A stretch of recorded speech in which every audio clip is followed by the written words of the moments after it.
Welcome back, everyone. And get ready, because today we're diving deep into the world of Sherlock Holmes, specifically the Adventures of Sherlock Holmes, those 12 classic stories.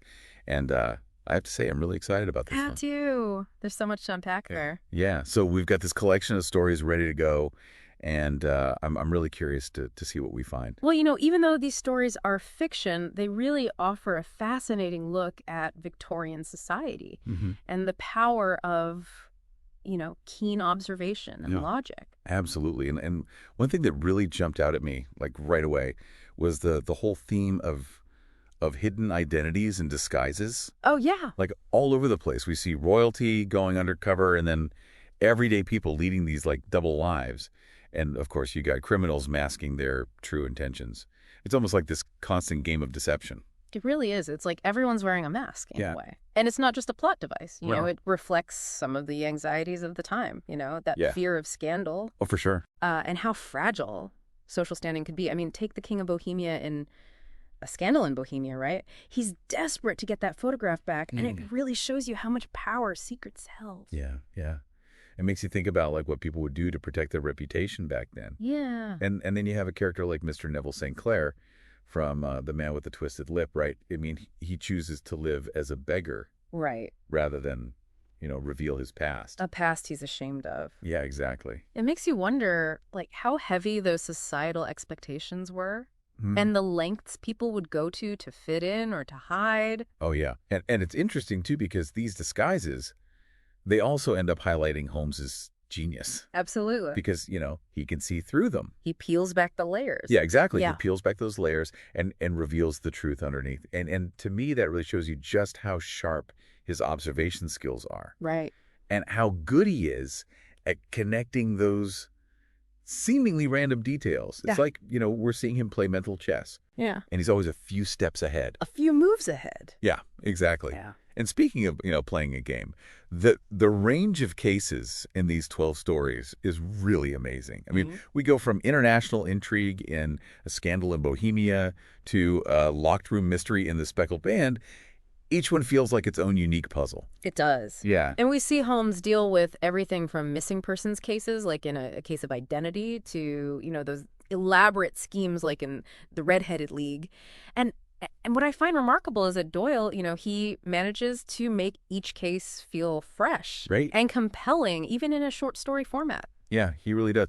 It's funny because even with all this variety in the cases, there's still those like little recurring elements. Yes. Those little details that become so important to Holmes's deductions. Like clues. Yeah, like the boots in A Case of Identity, Yeah. the orange pips and the 5 orange pips, the muddy footprints in the Boscombe Valley mystery. I mean, it's almost like Doyle's subtly teaching us to think like Holmes, right? Like, pay attention to the things that most people would overlook. Exactly. Reminding us that the truth is often hidden in plain sight. Yeah. And don't forget the exotic animals too, right? Oh, yes.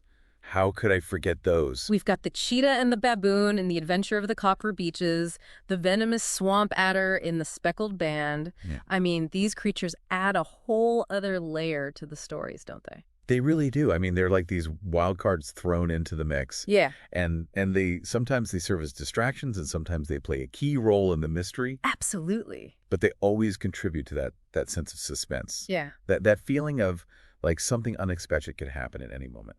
I love it. Me too.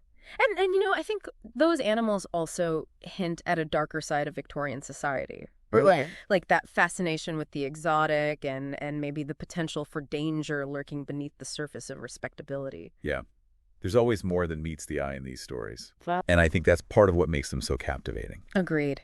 And, we can't forget about the other characters who bring these stories to life. I mean, first and foremost, you got to talk about Dr. Watson, Right. our trusty narrator, our window into Holmes's world. I love Watson. He's such a great character. He is. He's not just a sidekick, Yeah. right? He really grounds the stories. He gives us that relatable perspective. Like, he's intelligent, but he's often baffled by Holmes's methods. Totally. So we get to experience that same sense of wonder and amazement along with him. Exactly. And it allows for those moments of humor and camaraderie, too. Okay. Those little exchanges between them that make the story so enjoyable. It's like that classic dynamic duo, right? It is, bouncing ideas off each other. Yeah, totally.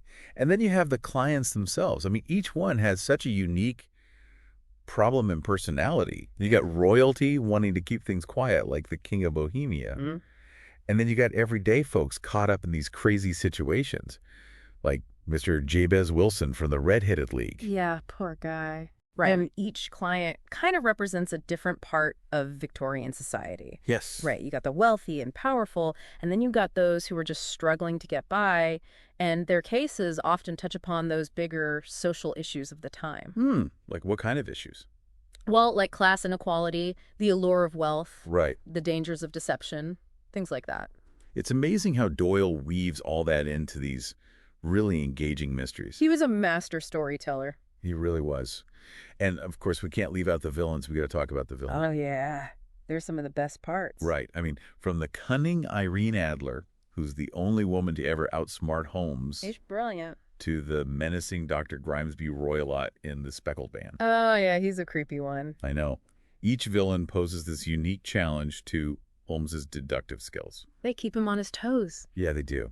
And I think what makes the villains so intriguing is that they're just as intelligent and resourceful as Holmes is. They are. And they're often driven by these really complex motivations, which I think makes them even more interesting. Absolutely. It's that battle of wits, that clash of minds that keeps us hooked. For sure. But even with all those amazing characters and plots, I think the real star of the show is Sherlock Holmes himself, right? Oh, absolutely. There's a reason he's such an icon. I mean, his brilliance, his eccentricity, his unwavering belief in logic and deduction, it's captivating. And his appeal goes beyond just solving mysteries, I think. Oh, how so? Well, there's something deeply satisfying about watching him use his intellect to untangle these complex problems. Yeah. In a world that can often feel so chaotic and unpredictable, his methodical approach is kind of reassuring, don't you think? That's a good point. Like, he represents rationality in a world that doesn't always make sense. Exactly. And his belief in observation and deduction, it kind of speaks to our own desire to understand the world around us. It makes you want to be a little bit like Sherlock Holmes, right? It does. To see the clues that others miss and piece together the puzzle. And it's that sense of empowerment, I think, that makes these stories so timeless. For sure. And they're still relevant today, even though they were written so long ago. Over a century ago. Because the themes of deception, betrayal, the pursuit of justice, those are all universal. They are. And they resonate with readers even now. And let's not forget, the stories themselves are just really well written. They're vivid, they're witty, Yes. and there's a certain charm to them. A Victorian charm. Yes, they transport you to another time and place. Yeah, it's like we're getting a glimpse into the past. But they also, reflect our own time in a lot of ways. They do. And even though we've talked about so much already, I feel like we've only just scratched the surface. Oh, for sure. I mean, each one of those 12 stories is so rich with detail. Yeah. You could read them multiple times and discover something new each time. That's so true. I'm already thinking about things I want to go back and check out again. Yeah. See if I missed any clues or any little hints. It's amazing how a tiny detail can take on a whole new meaning when you look at it from a different angle. Absolutely. It makes you think about, like, the role of chance and coincidence in these stories. Oh, interesting. Do you think Holmes's successes are all because of his brilliance? Or do you think luck plays a part? That's a great question. I mean, he's obviously incredibly smart and observant. Right. But there are those moments where it feels like things just fall into place a little too perfectly. Yeah, like it's almost too easy sometimes. Right. Like maybe fate is lending a hand or something. Maybe.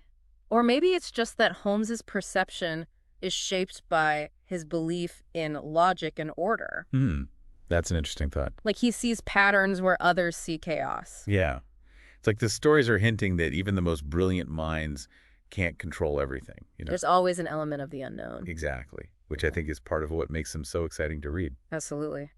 Well, I think we've given everyone plenty to think about today. We have. It's been so much fun diving into these stories with you and uncovering all these little details and hidden meanings. It's been a pleasure. And to everyone listening out there, I highly recommend you grab a copy of The Adventures and see what you can discover for yourselves. Yeah, take a deep dive into the world of Sherlock Holmes. You might be surprised at what you find. After all, the game's afoot, right?